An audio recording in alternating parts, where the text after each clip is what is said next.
Kumusta sa lahat, mahal na mga manonood, maligayang pagdating sa aking channel. Agad kaming nagtitipon kapag nagpadala ng mensahe si Seda mula sa ministro sa pahayag ni Tagba Buyak-Usten. Ang ikalawang season ng serye ng Olive Tree, na nai-broadcast sa digital platform, ay ipinagdiwang sa isang hapunan sa isang restaurant sa Yenikoy kagabi. Ang mga nangungunang aktor, sina Tagba Buyak-Usten, Seda, Bayan Yilmaz Riza Kocauglo, Atak Sazmez, Umut Kurt at Fusen Demirel ay nagkaroon ng isang nakakaaliw na gabi. Ang mga aktor ng Olive Tree, na nagsasabi sa kwento ni Ada Leila at Sevga, na gumawa ng bagong simula sa Avalik, ay nagtapos sa gabing inayos sa Yenikoy na may isang souvenir na larawan. Wala tayong pagkakaibigan na masisira.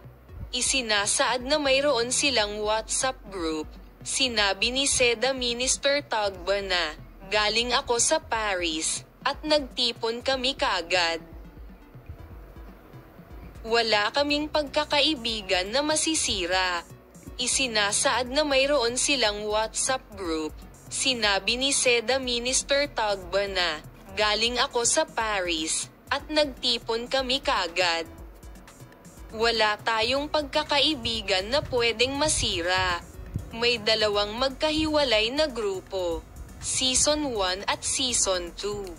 Kapag nami-miss namin ang isa't isa, sumusulat kami sa grupo para magkita at mag-ayos ng date. Nangyayari rin na ang parehong mensahe ay ipinadala sa dalawang magkaibang grupo. Tungkol sa Tuba Buyak-Usten, sinubukan ni Seda na patahimikin ang ministro. Sa tingin ko ay sapat na iyon. Huwag na tayong magbigay ng karagdagang detalye. Minsan ang parehong mga mensahe ay ipinadala sa dalawang magkaibang grupo, natatawa niyang sabi.